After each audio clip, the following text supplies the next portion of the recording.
the United States launched a trade war against Canada, their closest partner and ally, their closest friend. At the same time, they're talking about working positively with Russia, appeasing Vladimir Putin, a lying, murderous dictator. Make that make sense. Canadians are reasonable, and we are polite, but we will not back down from a fight.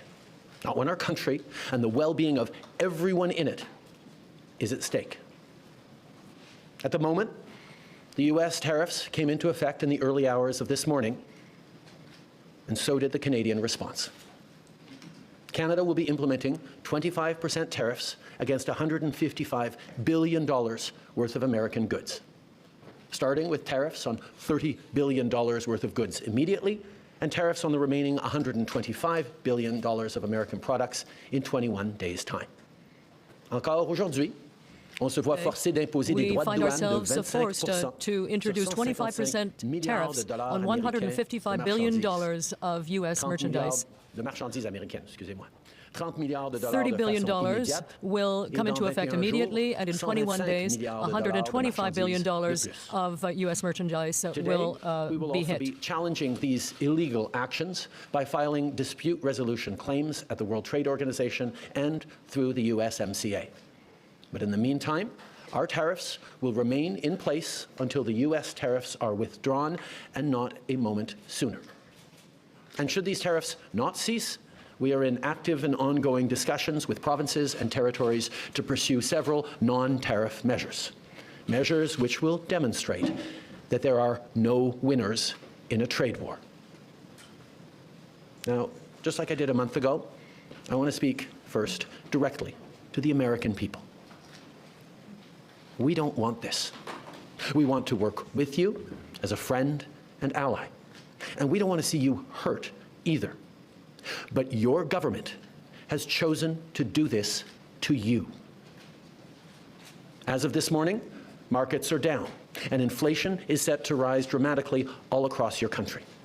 Your government has chosen to put American jobs at risk, at the thousands of workplaces that succeed because of materials from Canada or because of consumers in Canada, or both.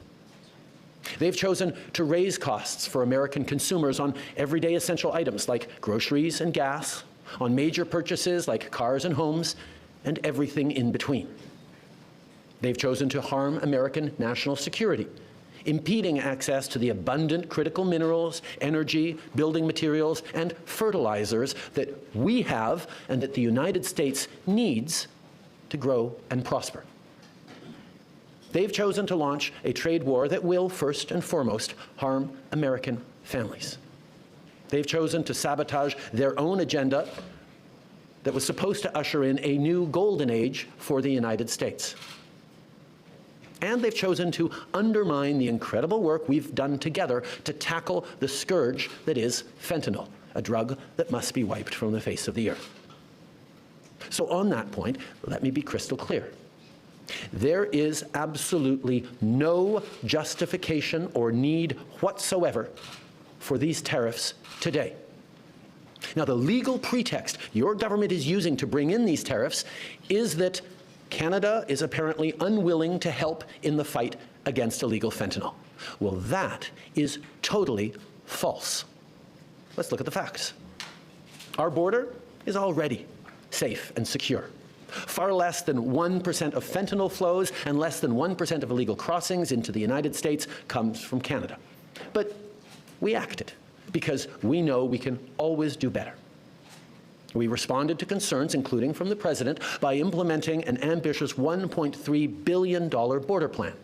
A border plan that includes generational investments in new AI and imaging tools to stop the flow of fentanyl in its tracks, stronger coordination and information sharing with American agencies, along with the deployment of drones, helicopters, and additional personnel to keep our border secure.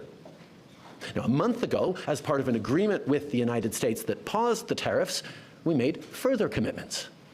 We appointed Kevin Brosseau as our fentanyl czar, a man who dedicated his multi-decade career in law enforcement to combating organized crime networks and drug trafficking. We designated 7 drug cartels sick, evil groups who cynically profit off the pain and suffering of people on both sides of the border as the terrorist organizations that they are. And just yesterday, we launched a new joint operations partnership supported by a $200 million investment between Canada's security and law enforcement agencies, a partnership that will enhance the coordination of information and intelligence in order to thwart criminal gangs involved in the illegal fentanyl trade. And critically, our actions are working. As the U.S. Customs and Border Protection just acknowledged, there was a 97% drop in fentanyl seizures from January compared to December, to a near zero low of less than half an ounce seized in January, even with all the further enforcements and actions we've taken at the borders. In sum, we stepped up. We engaged closely and constructively with the President and his administration